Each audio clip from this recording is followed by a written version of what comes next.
sapat ang salitang salamat sa iyo, o aming Ama.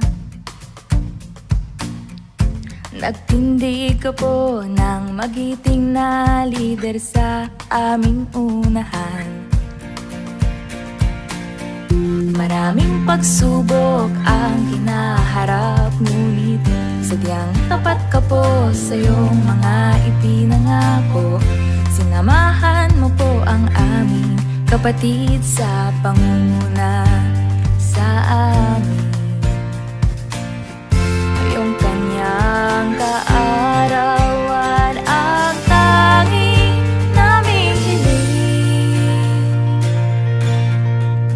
Pahabain pa po ang buhay nila, manatiling malakas at masigla.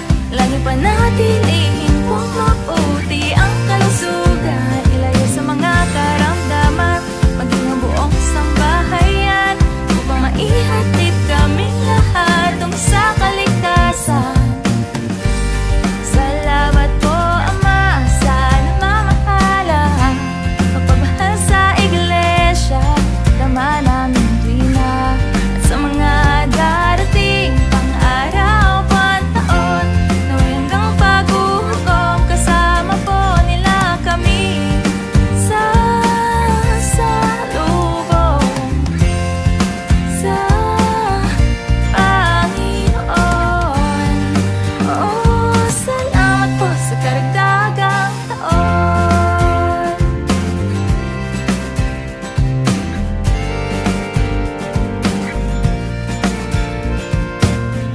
Kailan may hindi nababakas sa kanya ang kapaguran.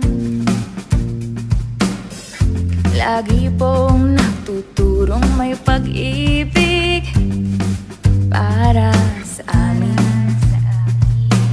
Kaya sa mundong ito na lumalala, iglesia ay kanya nang naihanda. Sa tulong mo po, Ama, ang mga plano, desisyon ay laging tama. Kayong kanyang kaarawan ang tanging naming hiling. Pahabain pa po ang buhay nila, manatiling malakas at masigla. Lagi panatilihin pong mabuti ang kalusugan, ilayo sa mga karamdaman, maging ang buong sambahayan, upang maihatid kaming lahat tung sa kaligtasan.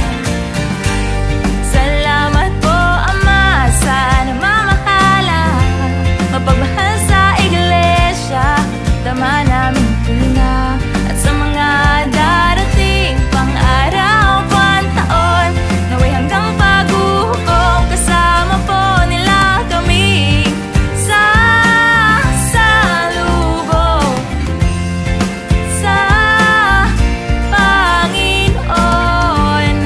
Oh, salamat po sa karagdagang taon. Ang amin namang pong pangako, kasiyahan lagi ang idudulot, at sa aming mga pananalangin ay aming sasabihin. Ipagtanggol mo po't protektahan sa lahat ng mga lumalaban, at ang puso't isip tuwin ay bigyan ng kapayapaan. Mailayo po sa hapis, pag-aalala ay maalis, dahil ang inspirasyon namin